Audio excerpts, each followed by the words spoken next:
ब्रह्मांड उसी के कारण होता है। परमात्मा अज है, उत्पन्न नहीं होता।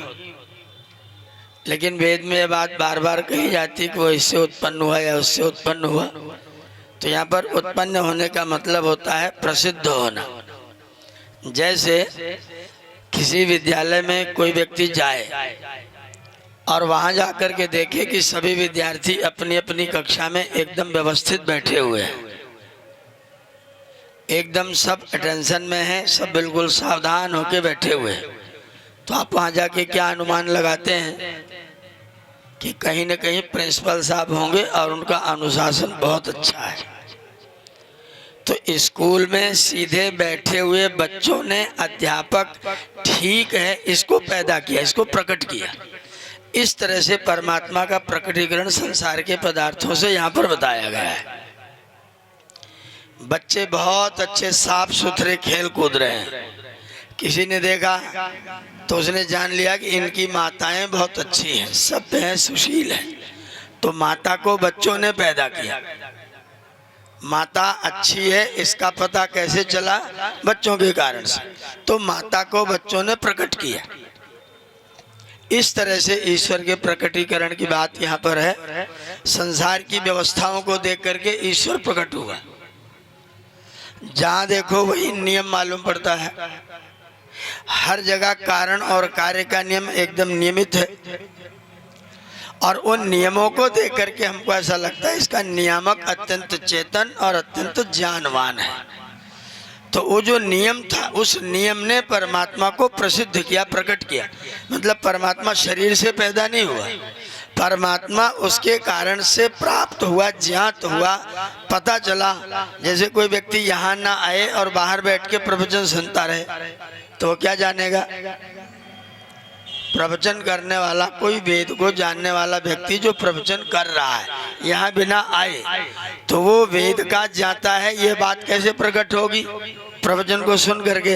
ऐसे ही संसार की व्यवस्थाओं को देख करके हम लोग जानते हैं कि व्यवस्थापक बहुत चेतन है, तो उन व्यवस्थाओं ने परमात्मा को प्रकट किया, प्रसिद्ध किया। इस तरह से यहाँ पर उपमा दे करके इस बात को कहा गया है। सवा अद्भुत पानी को देख करके उसकी शक्ति का पता चलता है, और यह सारा पानी उसी से पैदा हुआ है। इसको उत्पन्न करने वाला वही है, और उसका प्रकटीकरण शरीर धारण करके जन्म लेना नहीं, उसकी प्रतीति होना, उसका ज्ञान होना, ये यहाँ पर इस तर्क से कहा गया है। ऐसे यह मंत्र है, अमुक पदार्थ उससे बना और इन पदार्थों के कारण उसके होने का भान होता है। तो परमात्मा है इसका पता कैसे चलेगा? क्योंकि संसार में नियम है, क्योंकि संसार में व्यवस्थाएं हैं। बलवान से बलवान व्यक्ति भी सब कुछ करने में समर्थ नहीं है, उसको भी किसी न किसी की सहायता की आवश्यकता है। तो वो कौन है जो सहायता करता है? तो किसी बलवान व्यक्ति, कोई बलवान व्यक्ति निरंकुश नहीं हो सकता, उसके ऊपर भी अंकुश है। इसको देख करके पता चलता है कि जो अंकुश करने वाला है वो इस निरंकुश से भी ज्यादा शक्तिशाली है। तो परमात्मा सर्वशक्तिमान है, ये प्रकट कैसे हुआ? निरंकुश के ऊपर अंकुश को देख करके। बड़े से बड़ा व्यक्ति भी कहीं न कहीं अधीन है, असमर्थ है। एक डॉक्टर हुए, डॉक्टर चिकित्सा विज्ञान में 1968 में उनको नोबेल पुरस्कार प्राप्त हुआ। नाम था हरगोविंद खुराना। भारत के थे लेकिन जन्म अमेरिका में हुआ, वहीं के नागरिक रहे, वहीं काम किया और चिकित्सा विज्ञान का नोबेल हासिल किया। वो व्यक्ति मानता था कि ईश्वर नहीं है। उसने अपने कमरे में ऐसे एक पट्टी पेंट करके लिखवा दिया, गॉड इज नो वेयर। सारे कमरे में अंग्रेजी में लिखवा दिया, गॉड इज नो वेयर। भगवान कहीं भी नहीं है, भगवान नाम की कोई चीज नहीं है। एक समय आया, बहुत भयंकर बीमार हुआ। उसके निर्देशन में एक विद्यार्थी पीएचडी कर रहा था। उस विद्यार्थी ने हरगोविंद खुराना से कहा कि सर मैं चाहता हूं कि मेरी पीएचडी पर सिग्नेचर आपका ही रहे। खुराना जी बोले चाहता तो मैं भी हूं, लेकिन लगता है कर नहीं पाऊंगा। बोले क्यों नहीं कर पाएंगे? बोले लग रहा है मैं तब तक रहूंगा ही नहीं। तो विद्यार्थी ने कहा सर आप रहिए ना, आपको कौन रोक रहा है? आप रहिए, आपको रोक क्यों रहा है? वो बोले ऐसा लगता है कि मैं रह नहीं पाऊंगा, रहना तो चाहता हूं लेकिन रह नहीं पाऊंगा। तो विद्यार्थी ने कहा सर वो कौन व्यक्ति जो आपको भगा रहा है, उसका FIR दायर करते हैं, उसके खिलाफ मुकदमा करें। वो कौन व्यक्ति जो आपको यहाँ से भगा रहा है?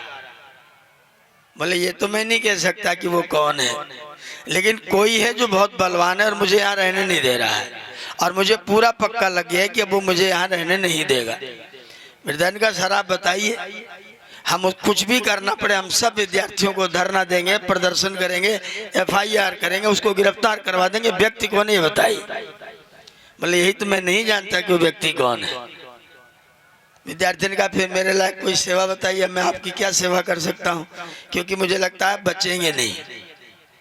तो खुराना ने कहा कोई पेंटर बुला के ले आओ। विद्यार्थी गया, पेंटर बुला के लाया, वो अपना सब बाल्टी बाल्टी में रंग वंग सब लेके आए। बोले सर आदेश करिए। बोले जो तूने लिखा है ना गॉड इज नो वेयर, इसके W में कॉमा लगा दे सब जगह। गॉड इज नो वेयर, तो W में कॉमा लग गया, तो now here, God is now here, अब भगवान मेरे कमरे में है। जो कहते थे भगवान कहीं नहीं है, वो खुराना ने कहा कि भगवान मेरे कमरे में है। और आश्चर्य की बात, मजे की बात कि उसके बाद खुराना 28 साल जिंदा रहे। जब स्वीकार कर लिया कि परमात्मा मेरे कमरे में आ गया है, उसके बाद बहुत दिन तक जिंदा रहे, और अभी 2020 में सितंबर में उनका देहांत हुआ। जो कहता था गॉड इज नो वेयर, वो कहने लगा गॉड इज नाउ हियर। जब शक्ति पता चला कि मैं रहना चाहता हूँ लेकिन नहीं रह सकता हूँ, अर्थात मैं मजबूर हूँ, बलवान से बलवान, ज्ञानी से ज्ञानी व्यक्ति भी उसकी व्यवस्था में मजबूर है, इससे परमात्मा प्रकट होता है, इससे परमात्मा का पता चलता है। तो नियम को देख करके नियामक पैदा होता है, शरीर धारण करके पैदा होना नहीं। उसके नियम का जांच होता है, उसकी प्रतीति होती है, उसका पता चलता है। इस बात को वेद ने कहा कि वो इससे पैदा हुआ, वो इससे पैदा हुआ, वो इससे पैदा हुआ। पानी को देख के पैदा हुआ। धरती 1 सेकंड में 29 पॉइंट की गति से दौड़ रही है, 29.58 किलोमीटर 1 सेकंड में दौड़ रही है, और धरती गोल गोल है, और पानी यहाँ भरा हुआ है, और पानी टपक नहीं रहा है। धरती गोल है, यहाँ रखा रहे तो चलो गनीमत है, पानी है, लेकिन यानी यहाँ भी पानी है और यहाँ भी पानी है, और पानी टपक नहीं रहा है। पानी धरती के साथ लगातार निकल रहा है, चल रहा है। क्यों? क्योंकि जब वस्तु गतिशील हो जाती है तो उसके साथ सब चीज चिपक करके चलती है। कोई डल्लू में, कमंडल में पानी भर लीजिए और उसे घुमाना शुरू कर दीजिए, धीरे धीरे घुमाएंगे तो पानी गिरने का भय रहेगा। गति बंद कर देंगे तो पक्का पानी फैल जाएगा, लेकिन अगर लगातार चलता रहा तो ऐसी धरती निरंतर चलती है। और सागर जिसका आज तक तल नहीं नापा जा सका, वो एक बूंद भी पानी कभी टपकता नहीं है। ये नियम कैसे बना? इस नियम को देख करके नियामक पैदा होता है, नियामक का पता चलता है, उस नियामक का भान होता है। उससे जल पैदा हुआ और जल को देख करके परमात्मा का पता चला। उससे सूरज पैदा हुआ और सूरज को देख के परमात्मा का पता चला। उससे चंद्रमा पैदा हुआ, चंद्रमा को देख के उसका पता चला। उससे बड़े बड़े तारे नक्षत्र, सूर्य से भी बड़े बड़े व्यास वाले तारे नक्षत्र हैं, और वो सब अपनी अपनी कक्षा में घूम रहे हैं, और अरब साल हो गए बिना कोई नए ईंधन के। 1,97 करोड़ वर्षों से एक ने भी अपनी कक्षा से 1 इंच भी अपना स्थान नहीं छोड़ा। ये कितना बड़ा व्यवस्थापक होगा। उस व्यवस्थापक का पता इस विशाल ब्रह्मांड को देख करके व्यक्ति को होता है।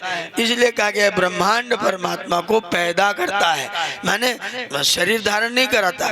परमात्मा का ज्ञान इस ब्रह्मांड की विशालता को देख करके होता है। ऐसे इसमें मंत्र बार बार आ रहे थे, और फिर बाद में अंत में कहा गया कि उस परमात्मा को नमस्कार करना चाहिए। नमस्ते अस्तु, प्रणाम करता हूं मैं। किसको? पश्यता, जो हमको देख रहा है, उस देखने वाले उस दृष्टा को मैं नमस्कार करता हूँ, क्योंकि वो न देखता, उसकी दृष्टि थोड़ी फिर जाए उसका कृपा कटाक्ष थोड़ा सा समाप्त हो जाए तो मेरा जीवन नहीं होगा। मेरा जीवन है, इसका मतलब वह मुझे देख रहा है, उसकी दृष्टि में मैं हूँ। नमस्ते अस्तु पश्यत, पश्य माँ पश्यत, हे पश्यत माँ पश्यत, मुझको देखो और मुझे देखते रहो, क्योंकि आपकी दृष्टि में ही मेरी सुरक्षा है। मैं आपको प्रणाम करता हूँ। अन्नाद्येन यशसा तेजसा ब्राह्मण वर्चसेन, अन्नाद्य के द्वारा, यश के द्वारा, तेज के द्वारा, ब्रह्म वर्चस के द्वारा, हे परमेश्वर आप मेरी रक्षा निरंतर करते रहो, आप मुझे देखते रहो, आपकी कृपा छाया, आपका कृपा कटाक्ष मेरे ऊपर सदैव बना रहे। ये प्रार्थना करते करते 13वें कांड का समापन यहाँ पर किया गया है। ये स्वाध्याय आदरणीय शुक्ला जी अपना संपन्न कर रहे हैं। ये हम लोगों ने इस पाठ को आज यहाँ पर पूर्ण किया है। आइए आगे सामवेद के मंत्रों का पाठ प्रारंभ करेंगे।